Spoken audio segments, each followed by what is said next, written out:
యేసుక్రీస్తు నామం పేరిట ప్రతి ఒక్కరికి శుభాభివందనాలు తెలియజేస్తున్నాను. దేవుని శాశ్వతమైన ప్రేమతో మనమందరం కూడా ప్రేమించబడుతూ ఆయన విడువని ఎడబాయిన కృపతో బలపరచబడుతూ ఈ మధ్యాహ్నకాల సమయంలో దేవుని వాక్యాన్ని ధ్యానించుకోవడానికి ప్రభు ఎంతగానో తన కృపను మనకి అనుగ్రహించినాడు. ఈ సమయంలో దేవుని వాక్యాన్ని కొద్ది నిమిషాలు మనం ధ్యానించుకుందాం. ఆదికాండం 32వ అధ్యాయము, ఆదికాండం 32వ అధ్యాయము 22వ వాక్యం నుండి 28వ వాక్యం వరకు చదువుకుందాం. ఆదికాండం 32వ అధ్యాయము 22వ వచనం నుండి 28వ వచనం వరకు చదువుకుందాం. ఆ రాత్రి అతడు లేచి తన ఇద్దరు భార్యలను తన ఇద్దరు దాసీలను తన 11 మంది పిల్లలను తీసుకుని ఎబ్బోకు రేవు దాటిపోయాను. యాకోబు వారిని తీసుకుని ఆ ఏరు దాటించి తనకు కలిగినదంతయు పంపివేశాను. యాకోబు ఒక్కడు మిగిలిపోయాను. ఒక నరుడు తెల్లవారు వరకు అతనితో పెనుగులాడను. తాను అతడు గెలవకుండా చూచి తొడగూటి మీద అతనిని కొట్టెను. అప్పుడు అతడు ఆయనతో పెనుగులాడట వలన యాకోబు తొడగూడు వసిలెను. ఆయన తెల్లవారుచున్నది కనుక నన్ను పోనిమ్మనగా అతడు నీవు నన్ను ఆశీర్వదించితేనే కానీ నిన్ను పోనీయని ఆయన నీ పేరేమని అడుగగా అతడు యాకోబు అని చెప్పాను. అప్పుడు ఆయన నీవు దేవునితోనూ మనుషులతోనూ పోరాడి గెలిచితే గనుక ఇక మీదట నీ పేరు ఇశ్రాయేలే గాని యాకోబు అనబడదని చెప్పాను. హల్లెలూయా. ఈ మధ్యాహ్నకాల సమయంలో దేవుని వాక్యాన్ని కొద్ది నిమిషాలు మనం ధ్యానించుకుందాం. ప్రభు మనతో మాట్లాడుతున్నటువంటి సందేశం ఏమిటంటే, ఈ ఆదికాండం 32వ అధ్యాయంలో మనం చదివినటువంటి వాక్య భాగంలో చూసినప్పుడు ప్రభు మనతో మాట్లాడుతూ మన బలపరుస్తూ మనం దర్శించబోతున్న మాట ప్రార్థనలో పోరాడుట. ప్రార్థనలో పోరాడుట అనే వర్తమానాన్ని కొద్ది నిమిషాలు మనం ధ్యానించుకుందాం.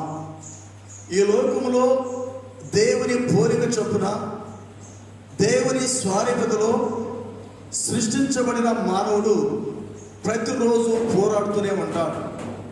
ఈ పోరాటం అనేది 2 రకాలుగా మనం చూడవచ్చు. ఒకటి భూ సంబంధమైన పోరాటము, 2 ఆత్మ సంబంధమైన పోరాటము.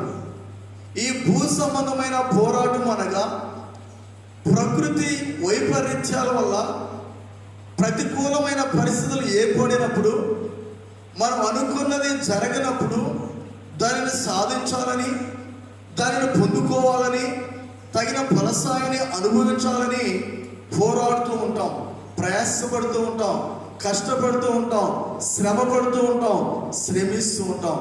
ఈ భూ సంబంధమైన పోరాటంలో మనం గెలవచ్చు లేక అపజయానికి లోనవచ్చు. 2వ పోరాటం ఆత్మ సంబంధమైన పోరాటం. ఈ ఆత్మ సంబంధమైన పోరాటము మనల్ని గెలిపిస్తుంది, మనకు జయాన్ని ఇస్తుంది, మనకు విజయాన్ని ఇస్తుంది. ఎక్కలేనంత ఎత్తైన కొండపైకి మనల్ని ఎదిగిస్తుంది, మనల్ని ఆశీర్వదిస్తుంది, అభివృద్ధిని దయచేస్తుంది ఈ ఆత్మ సంబంధమైన పోరాటం. అలాంటి పోరాటం ఉద్దేశించి ఈ మధ్యాహ్నకాల సమయంలో దేవుడు మనతో మాట్లాడుతున్న మాట ఏంటంటే, ప్రార్థనలో పోరాడుట.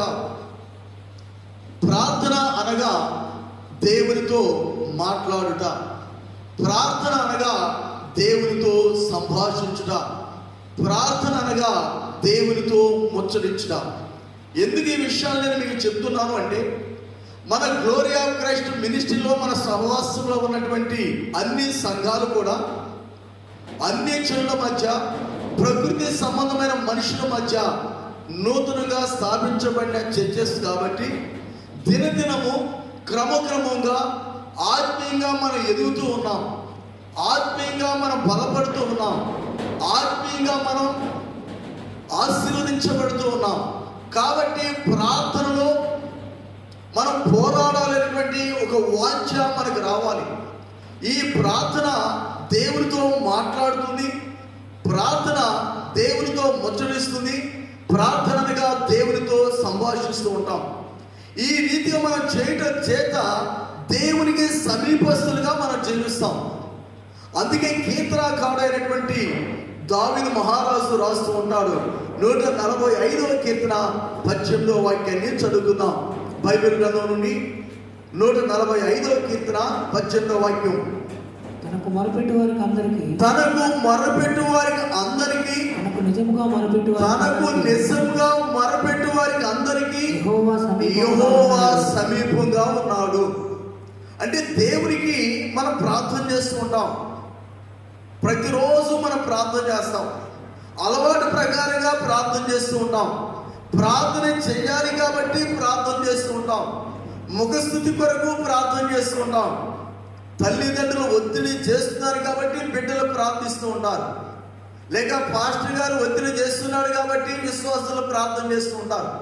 ఈ ప్రార్థనలు అన్నీ కూడా ఒక ఎత్తు అయితే, ప్రార్థనలో పోరాటం అనేది మరొక ప్రాముఖ్యమైన ఘట్టము. ప్రియ సహోదరి సహోదరా, ఈ మధ్యాహ్నకాల సమయంలో యాకోబు జీవితాన్ని ప్రభు మనకు తీసుకొస్తున్నాడు మన ఎదురు. యాకోబు అనగా మోసగాడు అని అర్థం.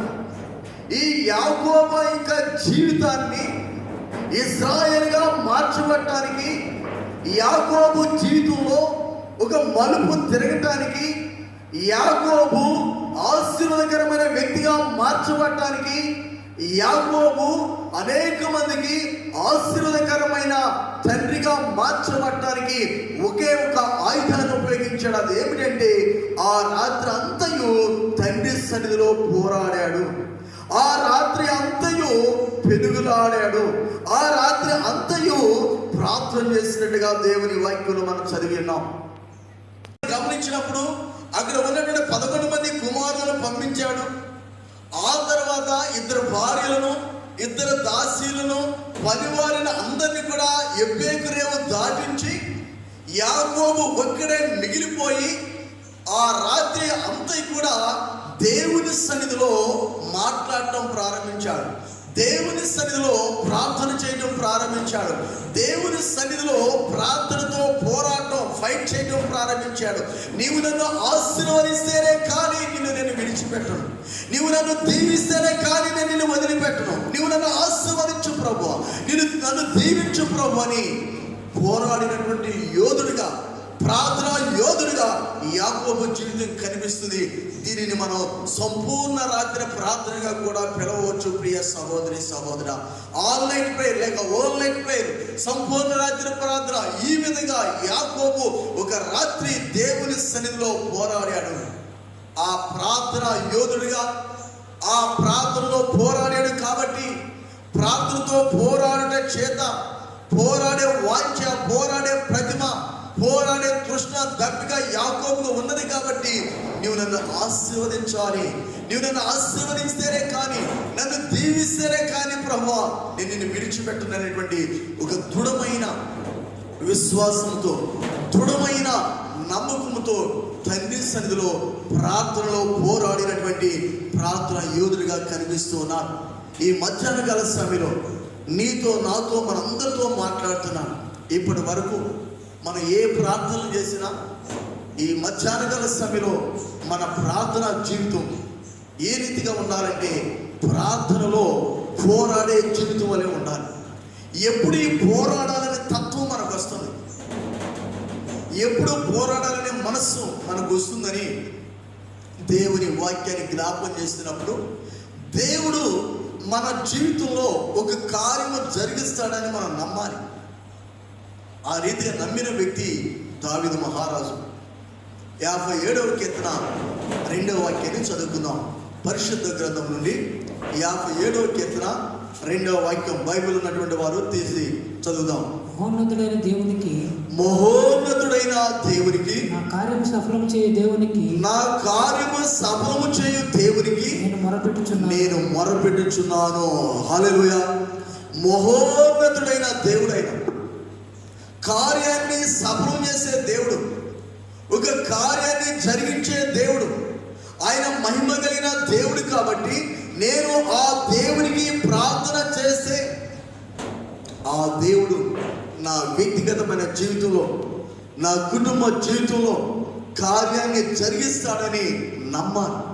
ఆ నమ్మకము, ఆ విశ్వాసము మనలో ఏర్పడినప్పుడు వెంటనే దేవుని సన్నిధిలో మనం పోరాడతాం, ప్రార్థనలో పోరాడతాం. ప్రియ సహోదరి సహోదరు, ఆ పోరాడే ప్రార్థనలో మనకి ఏమొస్తుందంటే జయాన్ని ప్రభు ఇస్తాడు, విజయాన్ని ప్రభు మనకి అనుగ్రహిస్తాడు. ప్రియ సహోదరి సహోదరుడు, నా వ్యక్తిగతమైన జీవితంలో మొట్టమొదటిగా నేను పోరాడిన ప్రార్థన 1994వ సంవత్సరం మార్చి 9వ తేదీన ప్రభుని యేసుక్రీస్తు వారిని నా సొంత రక్షకునిగా, ప్రభువుగా నేను అంగీకరించాను. నా స్నేహితుని ద్వారా ప్రభుని యేసుక్రీస్తు వారిని సొంత రక్షకునిగా నా జీవితంలోనికి అంగీకరించిన తర్వాత ప్రార్థన చేయడం నాకు తెలియదు, ప్రార్థన చేయడం రాదు. నా స్నేహితుడి పేరు సేవకరాజు. ఆ సేవకరాజు దగ్గరికి వెళ్ళి నేను అడిగాను, ప్రార్థన చేయడం నాకు రాదు, నాకు ఒక A4 సైజు పేపర్ మీద ప్రార్థన రాసిస్తే ప్రతిరోజు నేను ప్రార్థన చేసుకుంటాను అని అడిగాను నా స్నేహితుడిని. వెంటనే నా స్నేహితుడు ఆ A4 సైజు తెల్ల పేపర్ తీసుకుని, మేము చదువుకున్న రోజుల్లో టావు అనేటువంటి వాళ్ళ వైట్ పేపర్, ఆ పేపర్ మీద ప్రార్థన తన అనుభవం నుంచి, తన మనసు ప్రేరేపణ బట్టి రాశాడు. ప్రతిరోజు కూడా 94 తర్వాత నేను నాగార్జున యూనివర్సిటీలో MA పొలిటికల్ సైన్స్ చదువుతున్నాను. ప్రతిరోజు ఉదయం క్లాసులకు వెళ్ళబోయే ముందు, సాయంకాలం కాలేజీ నుండి వచ్చిన తర్వాత ఆ A4 సైజులో ఉన్నటువంటి ప్రార్థన చదువుకుని నా తలకాడ ఉన్నటువంటి ఆ దిండి కింద పేపర్ పెట్టి దాచుకుని మరలా కాలేజీకి వెళ్ళేవాడు. ఈ విధంగా నా ప్రార్థన జీవితం అనేది ప్రారంభమైంది. ఎడ్యుకేషన్ అయిపోయింది, కాలేజీ లెక్చరర్ దేవుడు ఉద్యోగాన్ని ఇచ్చాడు. కానీ PhD సీట్ వచ్చి నాగార్జున విశ్వవిద్యాలయంలో వెంటనే దేవుడు సేవకు పిలుస్తున్నాడు. ఇప్పుడు నేను పోరాడాలి. ఎక్కడ పోరాడాలి? ప్రార్థనలో పోరాడాలి. దేనికోసం పోరాడాలి? దేవుని చిత్తాన్ని నేను ఫైండ్ అవుట్ చేయాలి, దేవుని చిత్తాన్ని నేను తెలుసుకోవాలి. ఉద్యోగంలో నేను కొనసాగాలా, లేక PhDలో జాయిన్ అవ్వాలా 97వ సంవత్సరంలో, లేక నేను సేవని అనగా ఉద్యోగాన్ని విడిచి PhD సీట్ను వదిలేసుకుని బైబిల్ పట్టుకుని సేవ చేయాలా? ఈ మూడిటి మధ్య నలిగిపోతున్నప్పుడు దేవుడు తన సేవకుల ద్వారా ఇచ్చినటువంటి ఆలోచన ప్రకారంగా నేను తీసుకున్న నిర్ణయం ఏమిటంటే ప్రార్థనలో పోరాడుట. ప్రార్థనలో పోరాడినప్పుడు ఆ ప్రభువు, ఆ మహోన్నతుడైన దేవుడు, కార్యాన్ని సఫలం చేసే దేవుడు నా జీవితంలో కూడా ఒక విషయాన్ని బయలుపరుస్తాడు, తన చిత్తాన్ని బయలుపరుస్తాడు, ప్రత్యక్షపరుస్తాడని విశ్వాసం, నమ్మకం నాలో కుదిరింది. కాబట్టి 40 దినాలు పగలు రాత్రి ఉపవాసం ఉండి దేవునితో మాట్లాడటం ప్రారంభించాను. 40 దినాల పగలు రాత్రి ఉపవాసం ఉండి దేవుని సన్నిధిలో పెరుగులాడటం ప్రారంభించాను. ప్రభు సన్నిధిలో పోరాటం ప్రారంభించాను. పరిశుద్ధాత్మ దేవుడు, సృష్టికర్త అయిన దేవుడు, ఆదరణకర్త, సత్యస్వరూపైన దేవుడు, మన దేవుడు మాట్లాడే దేవుడు కాబట్టి ఆయన తన ఇష్టాన్ని, తన చిత్తాన్ని బయలుపరిచాడు. ప్రియ సహోదరి సహోదర, ఆ చిత్తము, ఆ ఇష్టం ఏమిటంటే ఆయన చిత్తాన్ని ఆ వస్తున్నటువంటి కళలను బట్టి, దర్శనాలను బట్టి విస్తారమైనటువంటి నీళ్లుండడం, ఆ నీళ్ళలో దిగి నేను చేపలను పట్టడం అనేది దర్శనాన్ని ప్రభు చూపించాడు. ప్రతిరోజు కూడా ఇలాంటి దర్శనాలు కళల ద్వారా ప్రభు బయలుపరుస్తున్నారు. ఆ రీతిగా బయలుపరచడం మాత్రమే కాకుండా ఆ తర్వాత బెంగళూరు ఇంటర్నేషనల్ బైబిల్ కాలేజ్ వెళ్తున్నట్టుగా కూడా దేవుడు ఒక దర్శనాన్ని చూపించాడు. నేను రక్షించబడిన దినముల నాటి నుండి కూడా దర్శనాల ద్వారా ప్రభు అనేక రీతిగా ప్రభు నన్ను బలపరుస్తున్నాడు. వెంకటేశ్వరం అనే నా జీవితాన్ని డానియల్గా మార్చిన దేవుడు, బెంగళూరు బైబిల్ కాలేజీకి వెళ్ళినట్లుగా, బెంగళూరు రైల్వే స్టేషన్లో నిలబడి ట్రైన్ పేరు హైదరాబాద్కి వెళ్ళటాన్ని ట్రైన్ పేరు నేను అడుగుతున్నట్టుగా ప్రభు దర్శనాన్ని చూపించాడు. అదే నెరవేర్పు జరిగింది. బెంగళూరు బైబిల్ కాలేజీకి వెళ్ళాను, ట్రైనింగ్ అయిపోయింది. ప్రాక్టికల్ వరకు బెంగళూరు నుంచి హైదరాబాద్ ఉస్మానియా యూనివర్సిటీకి నన్ను పంపించినప్పుడు యవనస్తుల మధ్య పరిచయం చేయడానికి ఆ దర్శనం నెరవేర్పు జరిగింది. లేఖనాల ప్రకారంగా ప్రభుత్వంలో పోరాడాను. యెషయా గ్రంథం 41వ అధ్యాయము 9-10 వచనాల ద్వారా ప్రభు మాట్లాడాడు. భూ దిగంతముల కొనల నుండి పట్టుకొని నేను పిలుచుకుని వాడా, నీవు నా దాసుడవనియు నేను నిన్ను ఉపేక్షింపక ఏర్పరచుకునిననియు నేను నీతో చెప్పి ఉన్నాను, నీకు తోడై ఉన్నాను, భయపడకము, నీ సహాయం చేయవాడు నేనే, నా నీతి అయిన దర్శన హస్తంతో నిన్ను ఆదుకుంటాను అని ప్రభు చిత్తాన్ని బయలుపెట్టాడు. 1997 ఆగస్టు 28వ తేదీన ఉద్యోగాన్ని రిజైన్ చేసి PHLC వదిలేసుకుని Bengaluru India campus crusade for Christ అనేటువంటి గ్రేట్ కమిషన్ ట్రైనింగ్ సెంటర్లో ట్రైనింగ్ చేయడానికి ప్రభు ఎంతగానో తన కృపను చూపించాడు. మొట్టమొదటిగా ప్రార్థనలో పోరాడని దేవుని చిత్తాన్ని తెలుసుకోవడానికి, ప్రార్థనలో పోరాడి నేను ఏం చేయాలి? ఒక యవనస్తుడిగా ఉన్నాను, నా తల్లిదండ్రులు ఇద్దరికి చదువు లేదు, వాళ్ళు ఇరువురు కూడా ఏకముద్ర కష్టపడి యూనివర్సిటీ విద్య అభ్యసింపజేసేంత వరకు చదివించారు. వారి పాత్ర అయిపోయింది. కానీ జీవము కలిగిన దేవుడు, మహోన్నతుడైన దేవుడు, కార్యము సమం చేసే దేవుడు, చిత్తాన్ని చూపించే దేవుడు, ఆయన ఉద్దేశాన్ని జరిగించే దేవుడు, ఆయన ఇష్టాన్ని బయలుపరుస్తాడు. ఆయన ఉద్దేశం తప్పకుండా నెరవేర్పు జరుగుతుంది. యోబు గ్రంథం 42వ అధ్యాయము 2వ వచనాన్ని చదువుకుందాం. యోబు గ్రంథం 42వ అధ్యాయం 2వ వచనం, నీవు సమస్త క్రియలను చేయగలిగిన దేవుడు మరియు నీవు ఉద్దేశించినది ఏది నిష్ఫలము కానేరదని నేను ఇప్పుడు తెలుసుకుంటుని. హల్లెలూయా. దేవుడు నా పట్ల ఉద్దేశం కలిగి ఉన్నాడు. వెంకటేశ్వరం అనేటువంటి నా జీవితాన్ని ధ్యానాలుగా ప్రభు మార్చి ఆయన సన్నిధిలో పోరాడేటువంటి ప్రార్థన జీవితాన్ని అనుగ్రహించాడు. నా ప్రార్థన జీవితం ఒక తెల్ల కాగితం మీద నా స్నేహితులు రాసి ఇచ్చినటువంటి ప్రార్థన ప్రతిరోజు చదువుతున్నటువంటి నా జీవితము ఈ రోజున అనేక వేలాది మంది ప్రజలకు ప్రార్థన చేయడానికి ఒక ఆత్మీయ తండ్రిగా, దేవునికి దీన సేవకునిగా, దేవుని పనివాడిగా ఎన్నికలేనటువంటి నా జీవితాన్ని ప్రభు ఎన్నుకున్నాడు. ప్రియ సహోదరి సహోదర, దేవుని వాక్యం సెలవిస్తుంది. ఈ మధ్యాహ్న గల సమయంలో ప్రార్థనలో పోరాడాలి. ఆ పోరాడాలంటే మనలో నమ్మకం కుదరాలి. దేవుడి కార్యాన్ని జరిగిస్తాడు, దేవుడు జయాన్ని ఇస్తాడు, దేవుడి విజయాన్ని దయచేస్తాడని ప్రభు వాక్యం సెలవిస్తుంది. మొదటి యోహాను రాసిన పత్రిక 5వ అధ్యాయము 14-15 వచనాలు చదువుకుందాం. ఆయనను బట్టి మనకు కలిగిన ధైర్యం ఏదనగా ఆయన చిత్తానుసారముగా మనం ఏది అడిగినా ఆయన మన మనవి ఆలకించును. దేవునిని బట్టి మనకు ధైర్యం వస్తుంది. దేవుని వాక్యాన్ని బట్టి ధైర్యం వస్తుంది. మనకు దేవుడు ఉన్నాడు, ఆయన మాట్లాడే దేవుడు, ఆయన సర్వశక్తిమంతుడు. కాబట్టి ఆయన ఉన్నది లేనట్లుగా, లేనిది ఉన్నట్లుగా మార్చగలిగిన దేవుడు అనేటువంటి ఒక ధైర్యాన్ని ప్రభు మనకిస్తాడు. ఆ దేవుడు అంటున్నాడు, నా ఇష్టానుసారంగా దేవుని చిత్త ప్రకారంగా మీరు ఏదైనా అడగండి, నేను మీకు ఇస్తాను. యోహాను సువార్త 14వ అధ్యాయం 14వ వచనంలో రాయబడింది. యోహాను సువార్త 14వ అధ్యాయం 14వ వచనంలో, నా నామమున మీరు నన్ను ఏమి అడిగినను నేను చేస్తాను. ప్రభు నామములో మనం అడగాలి. ప్రభు యేసుక్రీస్తు నామములో మనం అడగాలి. నేను MA సెకండ్ ఇయర్ చదువుతున్నప్పుడు ఫైనల్ ఎగ్జామ్స్లో 2 సబ్జెక్టులు ఫెయిల్ అవుతాను, తప్పుతాను అనుకున్నాను. మొదటి subject MA statistics final year, రెండవదిగా MA సెకండ్ ఇయర్లో పొలిటికల్ థాట్ అనే సబ్జెక్టు. ఈ 2 సబ్జెక్టులు కూడా నేను ఫెయిల్ అవుతానని నిర్ధారణ అయిపోయింది. సమ్మర్ హాలిడేస్ ఇచ్చారు, ఇంటికి వచ్చేసారు. వెంటనే నాలో భయం ఏర్పడింది. ఈ భయం ఎక్కడికి నడిపించిందంటే ప్రార్థనలో నడిపించింది. ప్రతిరోజు సాయంకాలం మా ప్రాంతం అంతా కూడా ఎడారిగా పొలాలు, వేసవికాలం అన్నీ కూడా పొలాలు ఖాళీగా ఉంటాయి. ఆ పొలాల్లోనికి వెళ్ళిపోయేవాడిని. సాయంకాలం 8 గంటలకి మోకరించేవాడిని, 2 చేతుల పైకి ఎత్తి ప్రార్థించేవాడిని, ప్రభా నేను స్టాటిస్టిక్స్ సబ్జెక్ట్ తప్పుతానని నాకు అనుమానంగా ఉంది. రెండోదిగా పొలిటికల్ థాట్ సబ్జెక్ట్ తప్పుతానని నాకు అనుమానంగా ఉంది. నువ్వు ఎట్లా పాస్ చేస్తావో నాకు తెలియదు. ఈ 2 సబ్జెక్టులు కూడా నేను పాస్ కావాలి అని ఒక అంశం తీసుకున్నాను. దేవుని దగ్గర పోరాడుతూ ఉన్నాను. మేము చదువుకునేటువంటి రోజులు అనగా 97లో 52.5 మార్కులు వస్తే పీజీలో జూనియర్ కాలేజీ లెక్చరర్ ఎలిజిబిలిటీ, 55.5% ఉంటే డిగ్రీ కాలేజీ లెక్చరర్ ఎలిజిబిలిటీ. నేను అడుగుతూ ఉండేవాడిని, ప్రభా డిగ్రీ కాలేజీ లెక్చరర్ అవ్వాలని నాకు ఆశ 52.5% నాకు వస్తే ఏదో ఒక జూనియర్ కాలేజీలో ఒక లెక్చరర్గా నేను పాఠాలు చెప్పుకుంటాను, ఆ మార్కులను దయచేయమని నేను ప్రార్థన చేస్తూ ఉండేవాడిని, పోరాడుతూ ఉండేవాడిని. ఒక రోజున మా ప్రాంతం రేపల్లనే రైల్వే స్టేషన్లో ట్రైన్కి గుంటూరు ప్రయాణమై వెళ్తూ ఉన్నాను.